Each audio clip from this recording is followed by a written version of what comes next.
Welcome, everybody, back to Bourbon Over Baseball with your hosts, Bob, and co-hosts Jeff and Matt. Say hello, everybody. What up? Hello, everybody. We're back again with our continuing series where we're going to break down the old school 2000 pennant cards and sort of go over the draft strategies or cards with value, etc., what our thoughts on it. As Jeff has pointed out, there is a time now where, people are, getting a little bit of increase with everyone being at home. And it is kind of nice to maybe a little bit of nostalgia and a little bit going back to basics with the original Showdown and seeing, where this all started and what were the drafting cards then, versus the specifics that we do the 2018 and 2019 on the blog. So today we are going to break down the White Sox. White Sox! White Sox! Go, go, White Sox! Let's go, go, go, White! Another amazing intro. Right. Still used today, if you can believe it. Yes. I think actually some of the more popular ones were obviously Cleveland Rocks and I think what is it? What's Fenway Park's Right. The Sweet Caroline are like some of the most iconic ones that people think of. But the rest of these seem like really cheesy jingles. Right. That's definitely from the 1940s. Yeah, it's it hasn't been updated since then. Yeah. So let's break down then this 2000 pennant White Sox. First up, we have James Baldwin, which I actually know gets decently drafted. This is what we were talking about last time. This is the range I look at if I'm looking at a 3 control guy. I want a 1 through 16 out for about 330. This is kind of the most average, in my opinion, control 3 guy you can find. Yeah, I think that's the average for the set. If it's a 3 through 16, that's about your average starter. Yeah. So that's why when I saw the ones that were 7 innings for 370, 380, 390, that's not what I'm looking for. I'd rather get the bullpen help. This is kind of the guy that I would grab at the back end of my rotation. Yeah. Yeah, he's solid. He's very solid. We got Mike Caruso, who actually gets drafted a lot because he's only 50 points. So I've actually seen... What was that, Jeff? Defense. Yeah, I was going to say decent defense. Get a shortstop with some defense. Speed's not bad. And my gosh, 3 to 17 single. I mean, get on base. Only 1 through 2 out. Right, exactly. I mean, you're never going to get the control or the advantage with a non-base 5, but it's okay. Maybe you hit. There's probably a better chance of getting on base, honestly, with the pitcher's chart. So. Well, and there's not many. I mean, there are very few under 100-point players, and especially at this low 50 points. He ends up getting drafted a lot because he just to get salary available for your team, he gets drafted. And like you said, you're not getting super killed on shortstop. Right. And I gotta. Jeff, did you cut out for a sec? Especially, there's so many weird tricks back in. There we go. Am I good now? I think so. Yeah. Oh, there we go. I love so many of these weird charts from the 2000 set, and my gosh, 1 to 2 ground ball, 3 to 17 single, 18-19 single plus, and then 20 double or 20 triple. Yeah. It's so weird. It's wild. So how did we get here? So he had to be a utility guy for them that would only get pinch hit at bats and random days. So he probably didn't get a lot of at bats throughout the season, maybe. So that they just gave him this chart. Right. It's got to be something like that. And he hit 2 home runs, but had 4 triples, and they give him that triple. Yeah. Next up, Ray Durham, another very solid player for the White Sox, get drafted a lot because the 9A speed is a pretty solid, card. And especially now for 560 points to get the A speed 10s. And he's going to fill out your chart, so that's not bad too. Yeah, literally everything. A special guest that jumped on my lap. I want the input. Is it Roe or is it Bubba? No, that's my son. So let's see if he's... No, don't touch the keyboard. He doesn't know what you'll be looking at. He's just I love Ray Durham. Yeah, so. Ray Durham's so awesome. When I heard you talk about it, I had to come in. I love 16, 17 single plus. But I've seen this card drafted a lot. Again, 1 through 5 is not great, but I think he's always been good, and he gets drafted. Yeah. No, he's. I mean, I through 370. Yeah. Yeah, there's a lot of things there. I always love a guy that can kind of cover all of the bases, no pun intended, or pun intended. I mean, we're talking baseball. Come on. Yeah, right.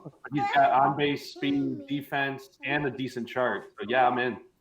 Yeah, I like him a lot. I've seen him drafted. I think most people will draft him. And what's on his sleeve there? I'm paying a lot of attention here. Like, Oh, okay. Let me go back. Hold on a second. look, it's something Park. So like, I'm trying to remember the name of their ballpark. Isn't it Comiskey? That's Comiskey. Okay. I've been following a Twitter called MLB Cathedrals. Oh, I don't know if you follow guys them. have heard of it. Yeah, Okay, they're great. I have a personal fascination with old like stadium architecture. Like having never been to Municipal Stadium in Cleveland. I moved to Cleveland after it was torn down. Like it eats at me, right? So I've been seeing MLB Cathedrals post a bunch of stuff about Comiskey lately. So I'm like, I kind of noticed that, and it looks like that's what it says. I think that was if I'm not mistaken. So it's got to be some kind of anniversary or something. Probably took in 1997 again for no reason. I'm gonna look it up and then we'll confirm. Brooke Fordyce. Again, another person actually decently gets drafted because of the 8 on base, but I just don't think I want someone like this. Yeah. Like if I'm getting an 8, I want Pudge. Yeah, and it's like, he's an average defensive catcher, but then with being an 8, he's still out through 5. That's rough. Out through 5, and then a big single range again. So you're like not getting a value until you get to like the 16 double, and that's just not good enough. I don't mind the double range though. Well, the double alone is fine, but you're talking about 16 is where you're like getting to for. I don't want him. Like I'd rather get someone else. Right. And not really the most flattering picture for him in this one. Next up, Bob Howery with the closer bonus. Actually, Closer bonus. He gets drafted a lot. I've seen him drafted a ton, just because no doubles and a solid 5, 1 through 15 out. Dude, there's so many 16 to 18 walk, 19, 20 single control 5-6 guys in this set. Yeah. And it's great because they're awesome and they're really good. So, but it's just like so funny how I'm seeing more of those players like so far in the 3 teams we've covered here than seeing like a really shitty reliever. I just haven't seen many of them. But we'll get there. Yeah. That's true. That's true. He is definitely a good player. Definitely getting drafted on a bunch of teams. Paul Konerko, very slow first baseman, but with power. I know I saw Get Wrecked the other day drafting online, and this was in one of the packs. And I was like, I don't mind grabbing this guy. I don't know how he has a triple on his chart, but I don't mind an 8 that has some pop. But again, they're 1 through 15 or 1 through 5 out. It's just rough. Right. No, this is I don't know. It's just like if he's there, you have to take him. It fits a spot, it works, but yeah, no. And super side note, I want to shout out a happy birthday to Get Wrecked. Today's his birthday today. So today's his birthday, if I remember. It's not an April Fool's joke. Yeah, maybe, but I thought I he saw said it he in was. Discord. He said he was having dinner with his girlfriend tonight, so I don't think he was making that up. But, anyway, happy birthday. And also, Bob, to answer it, Konerko had 4 triples in 99. Wow. So that's why he got the triple, but like, man, he's a C-speed. I don't remember him ever being fast. And honestly, this was his first year in the majors before he took off. I mean, not really. He still had 24 homers, 31 doubles. But after that, every year he was consistent 20 homers, 30 doubles, basically. Yeah. Other than 2003. I'm thinking this. Under in these 2 sets, both in 2000 and 2001, how many C-speed players have a triple? Can't be many. Yeah, I have It no can't idea. be many. That is so when you just pointed that out, I was just like, holy smokes! He had 4 baffling. triples and 1 stolen base. And for the rest of his career, to make it even better, for 99 he had 4 triples. For the next 16 years of his career, he had 4 triples total after that. So What he had happened? Yeah. Like, were there errors? Like, I'm just so confused. Like, I was thinking like he hit it like into like the center field of like Boston and like kicked left. Yeah, right. He got lucky. Dude. And I think That the is- funny thing with like the Chicago team is there's so many like their good future stars are in like their young years in the '99 season. Yeah. Yep. Nice. Next up, Carlos Lee. Like this guy. Average player in this scenario. I don't think I really want him, but he's not going to kill you. Yeah. A lot of 5-out guys. Like how the Twins all had the 2-out guys. They got the 5-out guys. Right. Yeah, no, he's I mean, I mean, if I got him on my team, if I like blind drafted him, I'd be pretty okay with it. Yeah, I mean, you're not, like I said, you're not going to be like up, like super ticked, but like I don't know, I'm not looking for this guy. Right. There's nothing.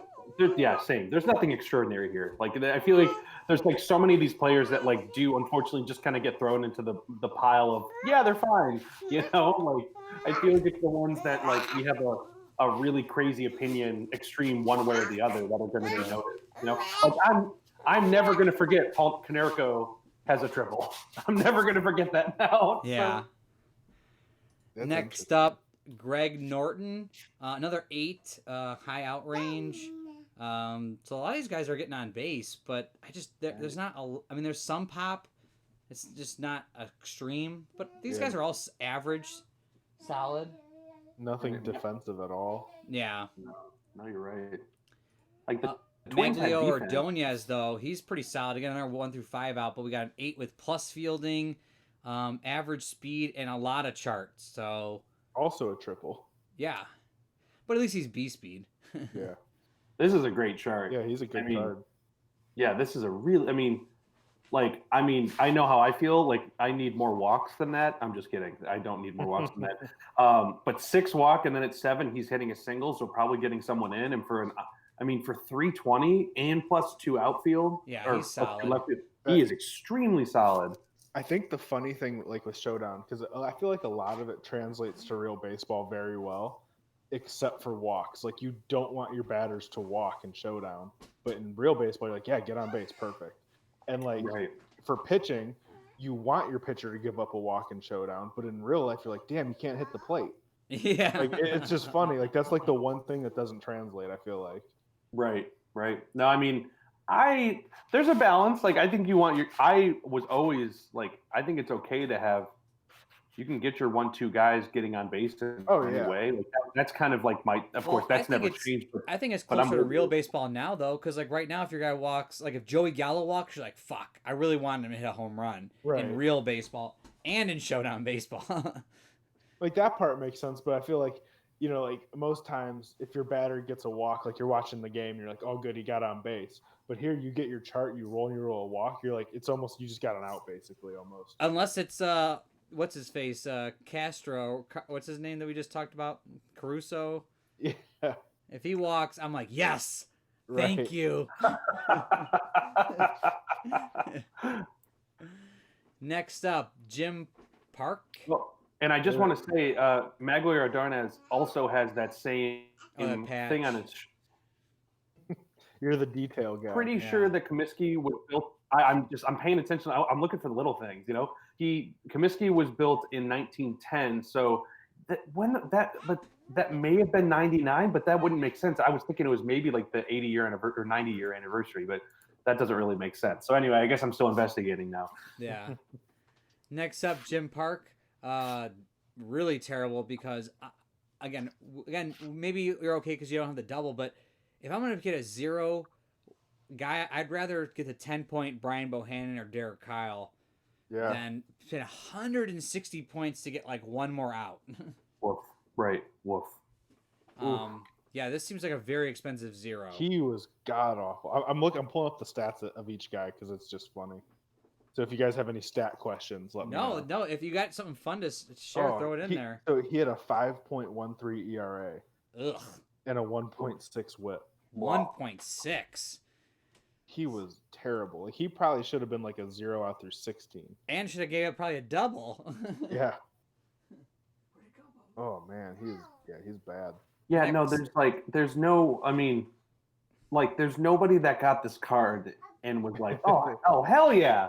And I feel like for a 160-point player, there are some players in that point range that you just be like, oh, this is great for this, like, or even a player that's just like, oh yeah, he's fine. Like who did we just like? I'm trying to think of who we've covered already, and that like I go back like, oh man, yeah, I mean, Jarrett Wright for 80. Yeah, I would rather right, have him for sure. But he was pennant, right. so I don't know if they changed anything during that. Yeah, they could. I forgot about that. Yeah, that's wild. Next up, Bill Simus. Maybe. Yeah. But I actually don't mind this guy. He was on during the Get Rex drafting thing that he was doing. He was one of the cards that you picked, and I was like, for 100 points, I would take a 3, 1 through 16. Yeah, Like, that's good. I'm not mad at that.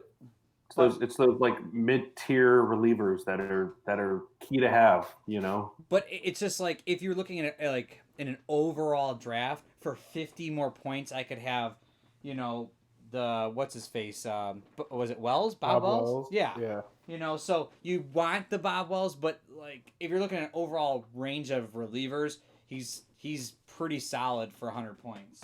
Right. But I think that the relievers are very deep in OO. So you don't necessarily need to grab a guy like this, but in a draft of your passing cards, I think he's pretty solid. For sure. This is a card that I know gets drafted, and he's very, very good. Chris Singleton, the A speed +3 center field, can move over to left, right field for 2. Excuse me, and has a huge chart with the 12-13 single +14 double and a home run range. Oh, again, being the 7 here, but I've seen him on. Raleigh Fingers' team, and he was killing it. Right. There's not many. I don't think there's a ton of +3 outfielders. Like I know there's a handful of center fielders. Like if he's one of them, and that's why he almost always got attention because of it. The one that I always like to grab is Darren Lewis. He's like an A speed +3, I think, for like 150, if I'm not mistaken. He's cheap. He's really but he doesn't have the power chart that this guy has, and when you look at how much this guy can do, he's very talented. Yeah, he's a fun player, like one of those 7s. Like, if he gets a chart, you're gonna have fun. Yeah, so I like him a lot. I think he's gonna get drafted. And see here if I can zoom in a little bit on this card. Are we looking at the same thing? I was trying. Like, it says Comiskey something, but maybe somebody like. Did they host the All-Star game? Maybe that's what I've been trying to look no, up. Why would they have the Indians one? Well, I guess the Indians one was dated. We found out, right? Well, yeah, the Indians hosted in '97. Yeah, that one makes no sense. Like, all right, so it's just a commemorative patch. It looks like, just a Comiskey Park Chicago White Sox logo patch. They wore it from '91 to 2002. Just a commemorative, nostalgic display. That's all it was for. Well, there we go. Where'd you find that? I just Googled Comiskey Park patch. Oh, wow. I've been looking all over the Wikipedia page and you just found in 1985 they had a patch for the 75 years. Oh, there we go. But this one was just a patch to say Comiskey Park. I don't know. Oh, there we go. All right. I love it. Trivia, Mystery knowledge too. Right. We all learned something. Yes. Let's see if I can. Okay. Let's see. All right. Next up, Mike Sorotka. So big guy here for 5 1 through 15 out, 7 innings for under 500. He's actually not bad. I like the 6 inning kind of guy, but a 7 inning guy can go almost a complete game at this point. Yeah, especially for a 5. Yeah. So I mean, if you're getting a 5 control guy for 7 innings. This is if you have the salary of this kind of guy is your number 1, number 2 that you're really gonna push for. It's kind of funny to me that he's not a foil, but David Cone was. I really think they just I think the people I was joking the people that made it were huge Yankees fans because they just gave it to everyone. But then I was like, right. But they gave it to all the Indians players too. So I was like, I couldn't complain. Yeah. But I'm just like it's the same card, just another inning. Yeah. Well, but then there's Eric Milton, no foil. Yeah. But though in my opinion he never deserved it, even that card. Right. But there's lots of cards Omar Dahl's pretty good. I mean, there's some really solid, pitchers. I mean, by our calculations, this card wouldn't be a tier. Was this tier 3? Yeah. He would be a tier. He would be a tier 4. He's 'Cause 20. I thought that's tier 3. Yeah, so that's what I'm saying. He'd be a tier 4, like by our calcs, because he had a 4 ERA Oh, if we read the I and see a what you're saying. 1.4 WHIP. Oh, Wow, that's wild. This card is extremely good. I Yeah. don't love. I mean, the 16, like getting on at 16, is not my favorite. But dude, Bob, exactly like you said, like an IP7, like he's most likely going 8 or 9 innings. Like well, you know, the card Oh, I'm yeah. thinking of is the someone else can. I'll just probably Google it real quick, but I'm pretty sure it's Todd Ritchie. Is that the guy I'm thinking of? From Pittsburgh? Yeah. Yeah. He's 500 points, 1 through 15 out, 7 inning guy. Yeah. So I would take this guy because he's 10 less points. Like that's the kind of thing I'm looking at. I think of Todd Ritchie as like my default 500 points, 1 through 15 out, 7 inning guy. Yeah, I think he has more strikeouts on his Yeah, or something. which is it just depends on what you're looking for in a pitcher. So Yeah. Next up, the foil, Frank Thomas. So nothing. I think, in my opinion, I love Frank Thomas, but the 2000 version is not good. You want like to find like the 94 version of him when he was a fucking monster. Or even the 2000 season. Like he just had a terrible year in 1999. Yeah. I think he was hurt. Right. Where are the points? I think why, like 10. I guess that's why the points are. Yeah, that's the point. Well, this is what we were looking at with David Justice. He's like a 350, and so when he's slow. You're talking now a 1 through 5 out guy who's got a little bit of double power, but there's nothing spectacular about this card. It's too pricey. I wouldn't say it's too pricey, but I just wouldn't want it on my team. True. But yeah, like 94. Like Frank Thomas would be like the fucking. Yeah. He's like the guy. I mean, he was on pace to like break like a ton of records. Him and Bagwell were on fire. 2000, he had 43 homers, 44 doubles. So what do you have in 99? 36 doubles and 15 homers. His 2001 card is stellar. Yeah. So that makes a lot of sense.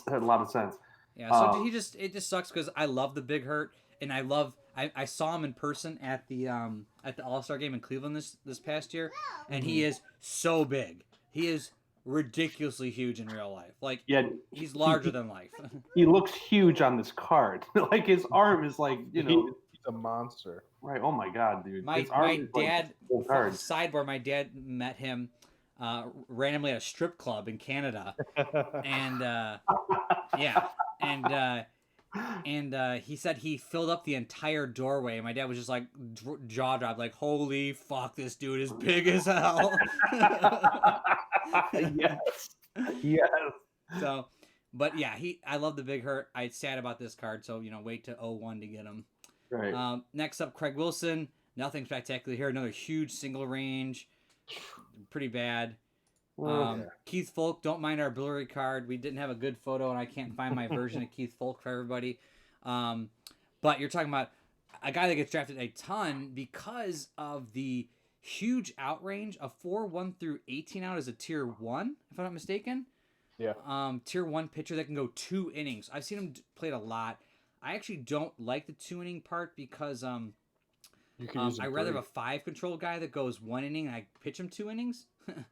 And just hypothetically, just like I feel like for 350, you could go get 2 relievers for 180 and 170 in the 2000 set that are probably control 5s and 6s without giving up a double. Now I get it's not 1920, but it's at least like I'd rather have like the Giants release like squad with like John Johnstone and Alan Embry. And Alan Embry. Like I think those guys added up are about 350. Yeah, and close. I would way rather have those 2 than Keith Folk.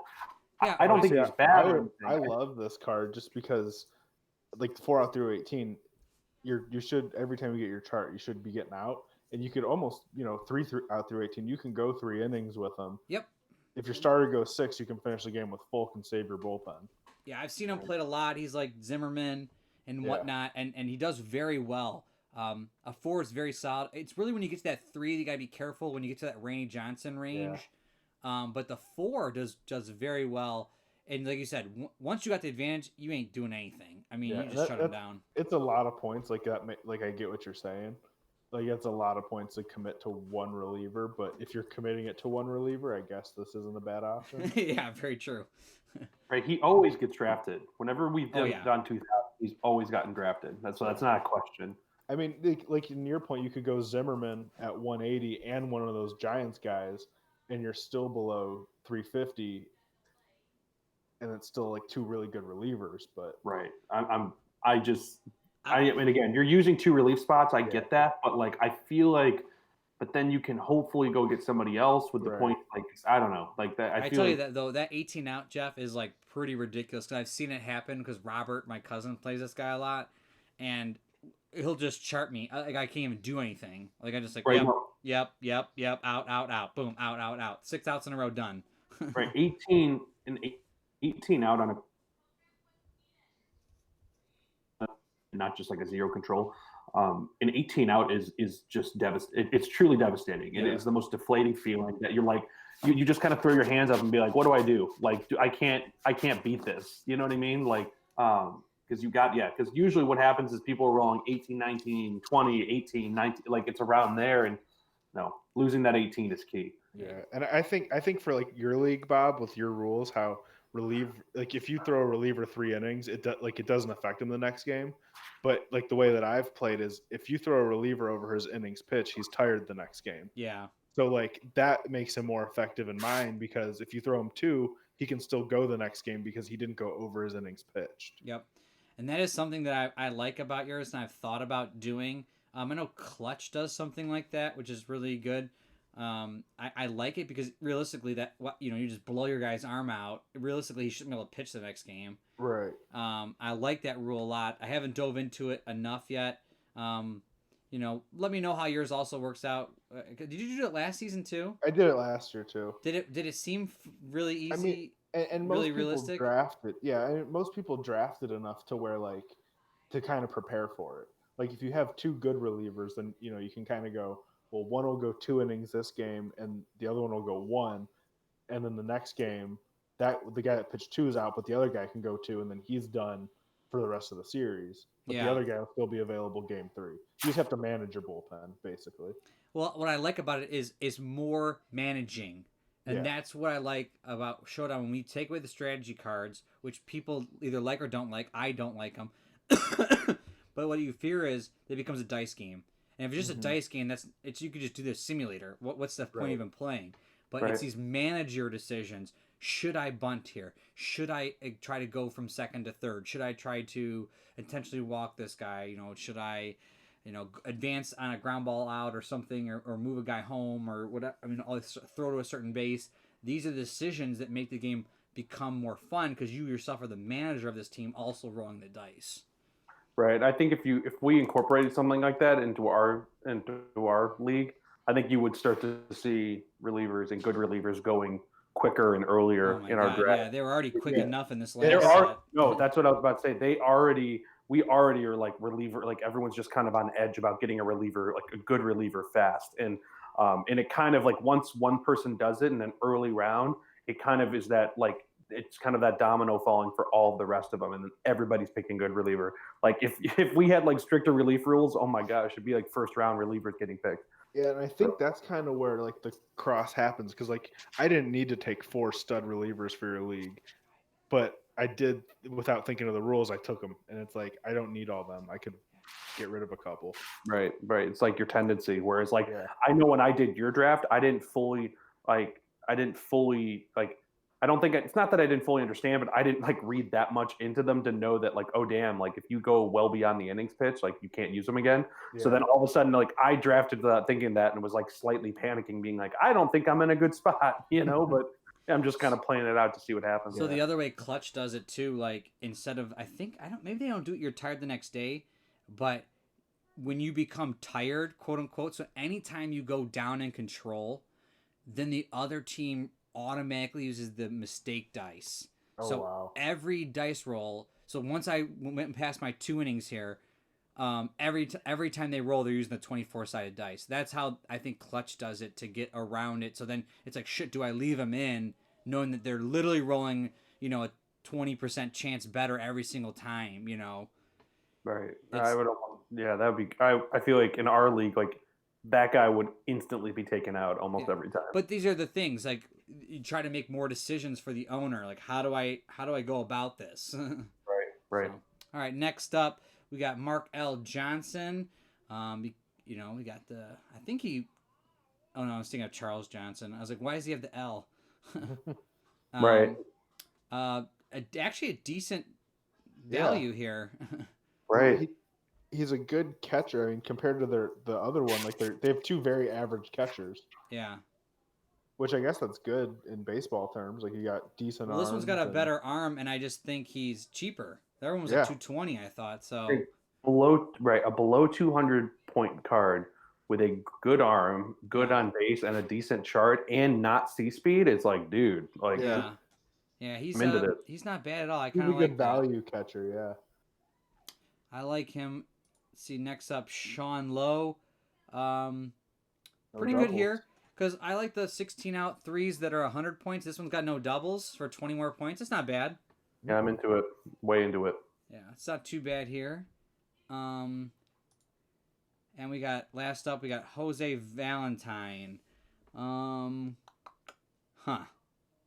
He's got a pretty good card. I mean, not your ideal He has plus a one for ton a of shortstop. walks. Look at that Yeah. walk. Oh my god, I'm drooling over here, guys. I need to clean up. So Yeah, it's like half the rolls are a walk. You know? Oh my gosh. God. I'm a big fan of his next year's card, Yeah. Right. and he got a pennant run one also because he got another position added on later. He's got a pretty sick mustache going on Yeah, in he this does. pick. Yeah, no, he looks pretty good here. And Yeah. that, like, yeah, no, I'm definitely into that. There's something about like the black White Sox jerseys with the pinstripes are just it is a really good jersey. I I've like always a been lot. I like a lot of teams with pinstripes. Anybody that puts pinstripes on, I always like them. The Mets when they do it. right. The Yankees. I mean, I don't like the Yankees in general, but the Yankees pinstripes nice. Yep. Phillies in the pinstripes look good. The Brewers when they do the pinstripes looks really good. I think when I ordered my Frank Thomas jersey though, I had it in black because I have so many white jerseys. I just want to be like from a distance. That's the White Sox. Like they're the black jerseys. right. And a fun thing about Valentin, like how you point out his walks, he had 48 walks in like 300 plate appearances. So almost a quarter of the time that he, or was it a sixth of the time Wow. that he was up, he walked. So that makes sense. Dude, you should have been. So is Should that, have Yeah, you should have been playing with Billy Bean, and you know, like, I don't get it. So this is Moneyball. Yeah. well, that everyone is the Chicago White Sox. Again, we'll probably continue with our AL Central. I know some people that have been listening have been putting in requests for other teams for us to do. We'll probably get to those after we finish the Central.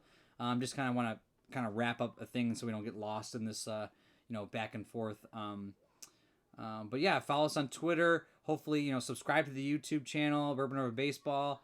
I had wine today instead of bourbon, but just like to keep it going and keep everyone, getting some information and some fun stuff to do while we're all quarantined here. If you're listening to this, so any closing words? I'm gonna go buy that patch, that Comiskey Park. I might have it on my jersey, my Frank Thomas. I should check because it'd be pretty funny. Right, I'm gonna sew it on. So Yeah. I think my last word, just we're gonna have to close all the time with his closer bonus. Closer bonus. closer bonus drink. Right. It was harder to tell on this one because Lowry was actually really good, Right, and there's nobody comparable really to him on the team. yeah. But like the Twins was like an easy, you could see it. So we'll keep our eye out, everyone, for the closer bonus. But I do love hashtag closer bonus as a fun thing. It's funny to say. So all right, thanks everybody.